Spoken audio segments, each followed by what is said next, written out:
2 రోజుల క్రితం జరిగిన కాశ్మీర్లో జరిగిన ఉగ్రదాడిని ప్రతి ఒక్కరు కూడా ఖండిస్తూ ఉన్నారు.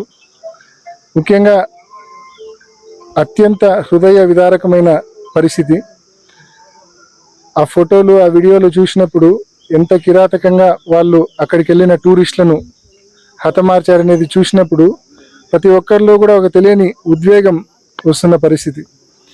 నిజంగా ఇటువంటి గత కొన్ని సంవత్సరాలుగా పీస్ఫుల్గా ఉన్న మన కంట్రీలో ఇటువంటి ఉదంతం మళ్ళీ జరగడం అనేది అత్యంత దురదృష్టము.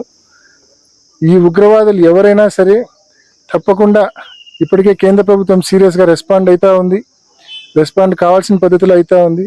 తప్పకుండా టిట్ ఫర్ టాట్ జరిగిన దానికి మళ్ళీ ప్రతిస్పందన అత్యంత బలంగా భయపడే విధంగా ఉండాలని చెప్పి కేంద్ర ప్రభుత్వాన్ని అందరం కూడా కోరుకుంటా ఉన్నాం.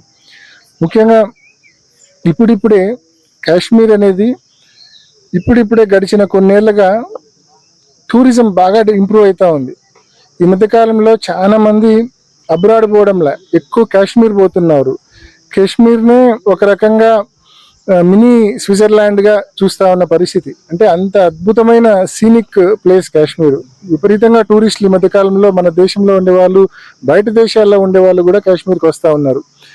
ఇటువంటి పరిస్థితుల్లో అన్ని రకాలుగా టూరిజం అక్కడ డెవలప్ అవుతున్న పరిస్థితుల్లో ఈ దాడి ఏదైతే జరిగిందో ఈ దాడి వలన నిజంగా టూరిజం కూడా పూర్తి స్థాయిలో ఎఫెక్ట్ అయ్యే పరిస్థితి. కాబట్టి తప్పకుండా ఈ దాడి చేసిన వాళ్ళు ఎవరైనా సరే, టీఆర్ఎఫ్ వాళ్ళైనా, ఏ టెర్రరిస్ట్ గ్రూప్ అయినా సరే, ఎంత పెద్ద గ్రూప్ అయినా సరే, ఖచ్చితంగా వాళ్ళను తుదముట్టించాలా. తగిన శాస్తి, తగిన బదులు వాళ్ళకు మరి ఖచ్చితంగా ఫిట్ రిప్లై వాళ్ళకు కూడా మరి తెలియజేయాలని చెప్పి కేంద్ర ప్రభుత్వాన్ని అందరి తరపున మనవి చేసుకుంటా ఉన్నాం.